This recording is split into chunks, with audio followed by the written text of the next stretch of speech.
Special thanks to the first. Hello and welcome to the Idiocracy. Okay. We begin our journey by pondering what the meaning of life is as we decide what class we wish to initiate our crew into existence. Having come from a Warcraft background, I've concluded that rogues are bullshit, and thus, seeing as they are armed with a dagger, I chose to go the bandit route.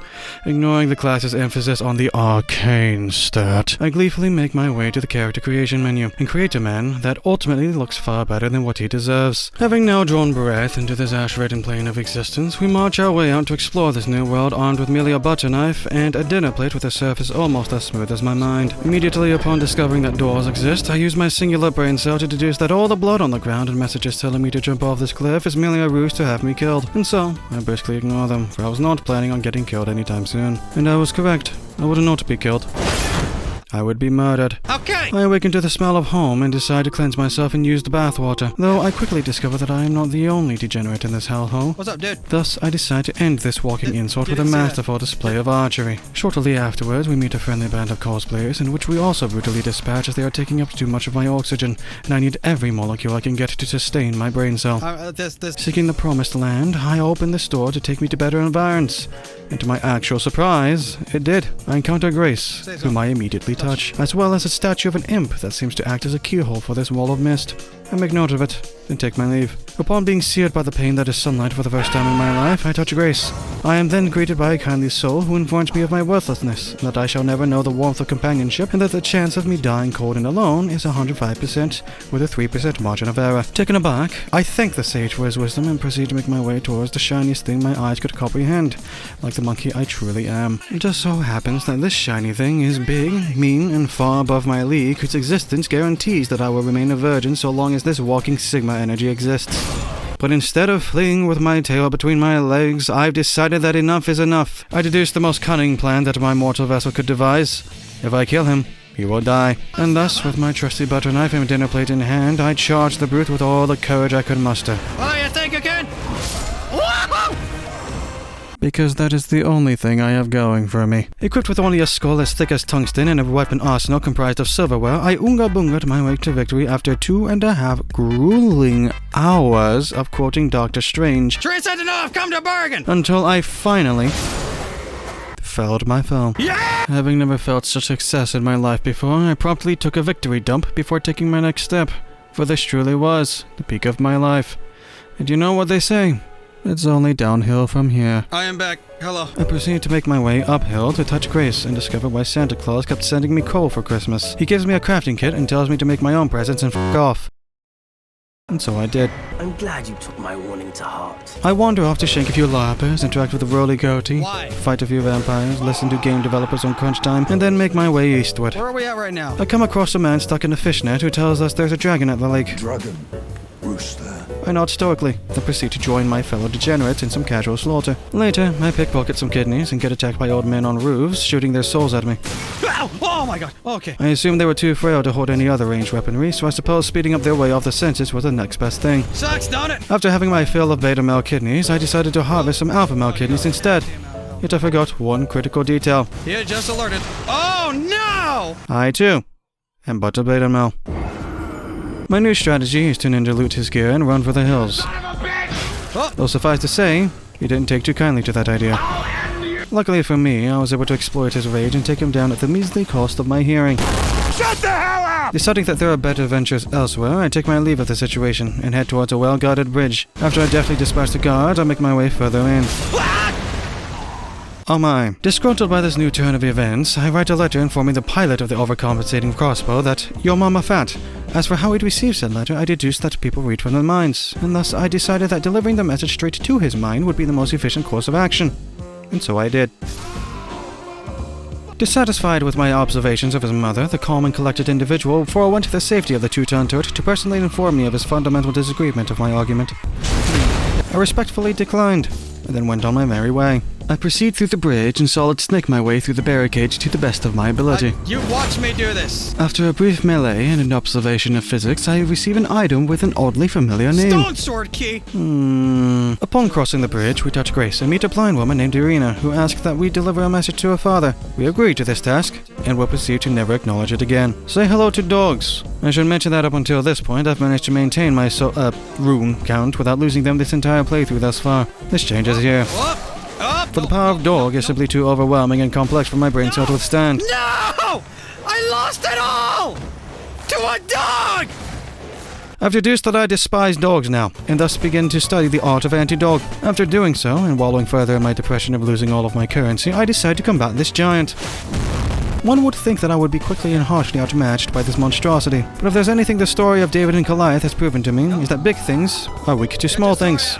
A word to butter knife. The outcome was never in question. I touch Grace. Except now, a stranger visits me and asks that I take her with me to the giant tree of dropped frames. In exchange, she will become my maiden, and offer me level ups, and, the greatest gift of my life, fast mode. I disregard everything she says and accept her offer, if only to spite the sage at the beginning of my journey. Without delay, I exploit my newfound powers to be as annoying as possible to the populace of these lands. I encounter another fast mode enjoyer along the road and bid him good day. I touch Grace. I come across some cultists at the strangely purple crater and... Wait, is that Slenderman? A good question. For another time. I go uphill to find a wizened old man resting on his gamer chair while staring at the tree of dropped frames. Unfortunately, he was running the game on Windows XP and is now trapped for all eternity. I take his stuff and run back to Slenderman to inform him that he's an old meme now. Okay, ow! Thoroughly convinced by his argument, I fuck off to another part of the woods where the tree started looking a little strange. I stumble upon a door in the wall that leads to a dungeon, which will be my first dungeon experience in this game. Oh no. Touch Grace. A few seconds in, I am terrified by the slowest jump scare in the game. Hey. I then proceed to experiment with gravity. I've concluded that it is indeed lethal and that we should avoid gravity at all costs. I soon find myself struggling to conquer these gremlins, for as it turns out, butter knives do little damage against their stone forms, whereas their forks commit war crimes against my body. I eventually get decent in singular combat, but once I encounter a pair, I fear for my dignity. Okay, oh no. I discover an empty room, but I heed the words of Admiral Akbar and manage to survive. I leap down into the lower floors, which appear to be the sewers. Perfect. Feels just like home again. However, I soon find myself beset by an endless series of every young Legend of Zelda player's nightmare. Re-deads. Eventually overwhelmed by their speed and cunning, I am felled by this terrifying foe. I encounter my rivals once more on my way back, and they thusly proceed to enact vengeance upon me, causing me to lose all of my runes once more. This was not a good day. I managed to return to the sewers with a new plan in mind. To use the sword I ninja looted from the Alpha Male from earlier to cleave my way through the horde. But due to me lacking the proper alpha energy to properly wield the weapon, my attacks result in being weak, slow, and sloppy. Despite sharing the same qualities of my theoretical bedroom skills, it works wonders regardless. After 3 minutes of desecrating the dead, my brain cell finally registered that the re-deads have an infinite spawn loop. Thus, I sonic my way through to a ladder to escape the pool of degeneracy. After making it to the top, I see the shade of another soul engaging in combat in the corridor ahead, granting me the knowledge that there is indeed an ambush waiting for me. I know not who you are, spirit, but I thank thee. I pull the lever and engage in combat. I see that the lever opened the path to the dungeon boss and immediately decide to turn 360 degrees and walk away, for I was in dire need of more gamer juice. Not aptly prepared, I proceed to face the keeper of this dungeon. Alright, an official Dark Souls boss. Here we go. Traverse the mist.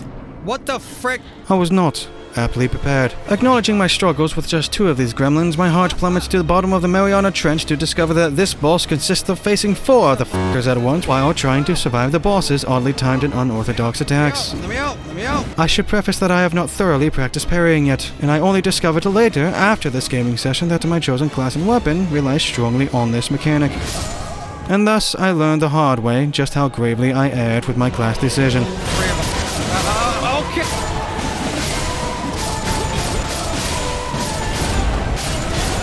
Hello, how are you? Please help me.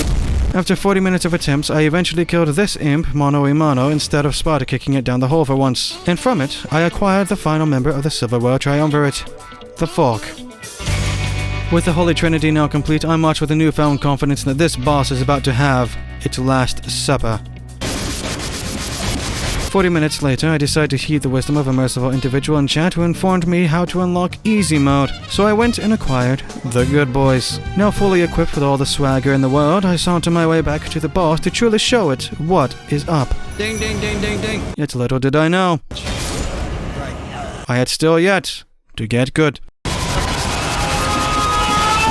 Over 1 full hour later, with much blood, sweat, and specifically tears shed in the process, the boys and I have finally downed the ad boss. Yes! In which we receive a new summon, the Degenerates. Utterly relieved and completely drained by this endeavor, I find myself seeking respite from this torment, and thus this is where I would have ended today's adventure if I hadn't been reminded of the mist wall. We return home to put up our car keys and unlock this not-so-secret path. Immediately, we are beset by a poison pool, in which I decide to taste test before ultimately deciding I'd rather have my tendies. And now, behold, the Chariot of Death, a mile-long trap that will accompany me for the entire duration of this descent. Halfway down this first corridor, I discover the spirits of the murder hobos that used to live in the basement. Oh, what? The first encounter was a lone marksman, Oh, you want some? whom I easily dispatch. The second encounter was a marksman again, but this time he brought a buddy who does a better job at being a backstabbing bandit than me. He then shows to be a kindred spirit, as he immediately proves to also possess a single brain cell. Not wishing to be one-upped, I demonstrate mine shortly after. As I progress further down, I encounter more phantom murder hobos, but I soon realize that my former greatest enemy That's nice. could also prove to be my greatest ally. But even still, one should never trust the Death Chariot. I reach the bottom of this hellhole and discover a boss room. Confident in my abilities after conquering this intensely complicated trap sequence, I enter the boss room. Oh my god, oh gosh, oh my lord, oh my, what, oh god, oh my, oh fuck. Game crashed. Well, And in true single brain cell fashion, all of my recordings in this playthrough thus far were all a black screen. Thus, in order to acquire this footage, I needed to download the entire 10-hour VOD from this truly dead channel here.